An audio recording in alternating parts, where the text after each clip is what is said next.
So what would you do if you were out in the middle of nowhere, you broke your axe handle, you need to make a new one? How do you get that handle out of that eye? Because if you're a Wranglerstar subscriber, I know your axe heads are hung properly, and getting this out of here without a vise and a hammer and a full shop full of tools can be very difficult.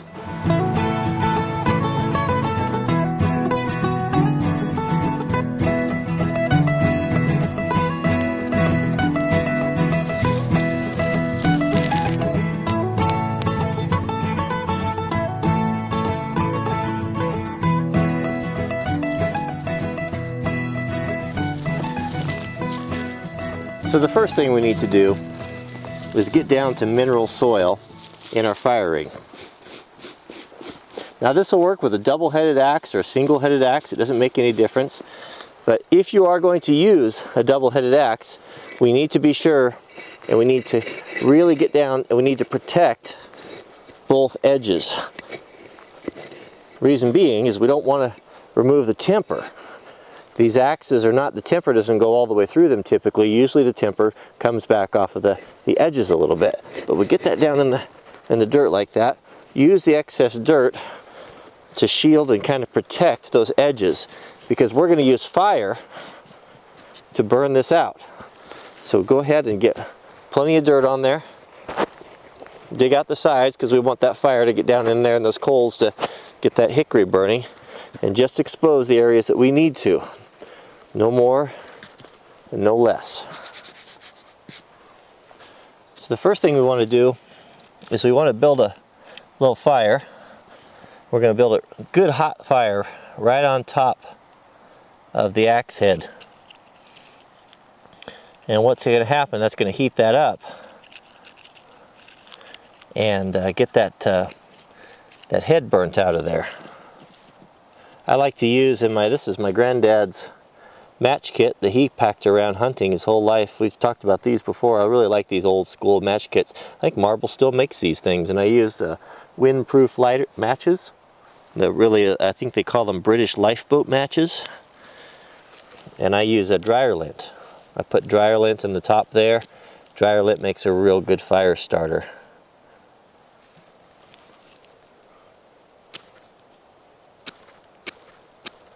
Sometimes these don't want to light real well on a rock, and so I take the striker from the box here, and I keep it inside there.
Do you want a drink cart racer? Brought your bag too.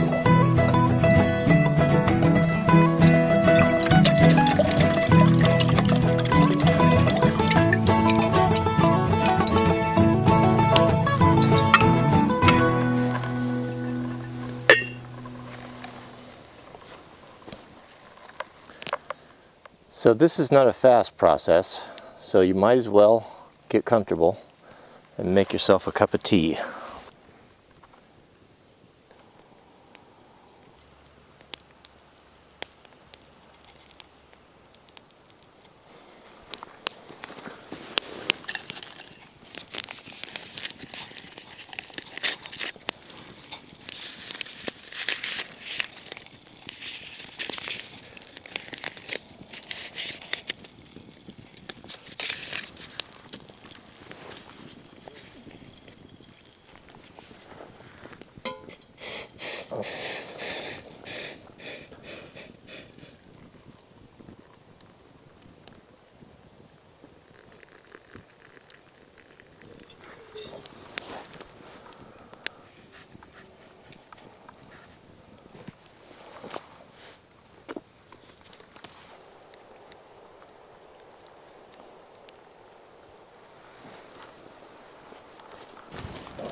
as I said, this is not a fast process.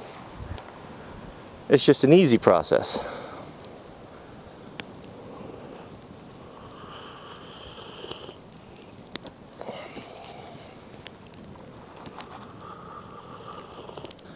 So if you look real close, right there is our axe. That's the head sticking out there.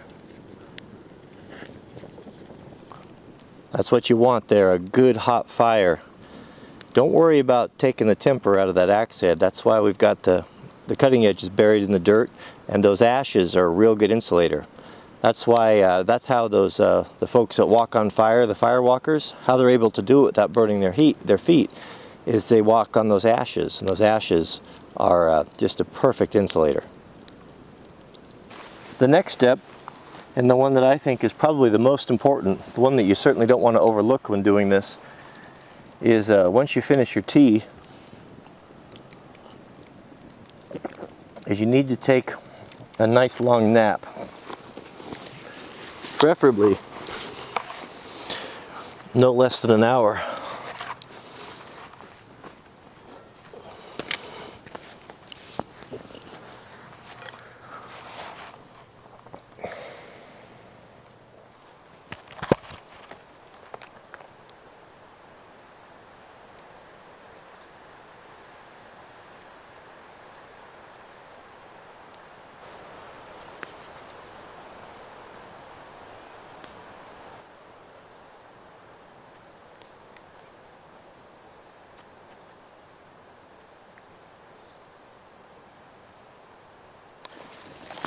So our axe head's been in the fire for an hour or so. Let's see how it worked here.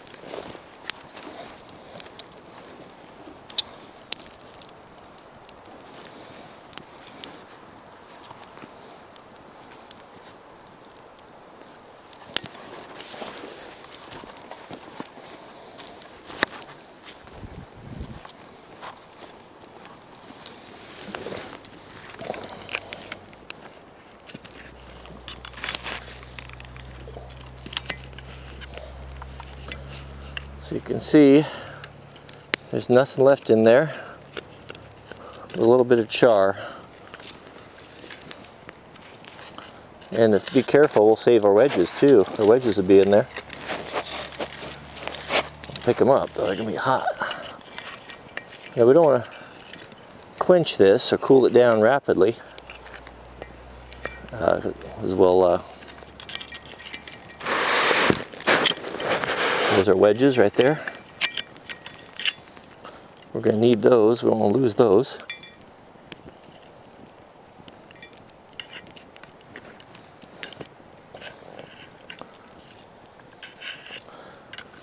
But that's a quick and easy way to do it. Now I know there's going to be some of you that say that we ruined the axe head. I'm not saying that this is the best way to do it. It's just the way to do it if you get in a bind. But if you look at this here, you can see where the heat was, here and here, and we insulated that with the dirt, so we don't have to worry about taking the hardness out of it. But there's it. That's how you do it. Just let this cool down on its own, nice and slow, and then we're all ready to put a new head on it.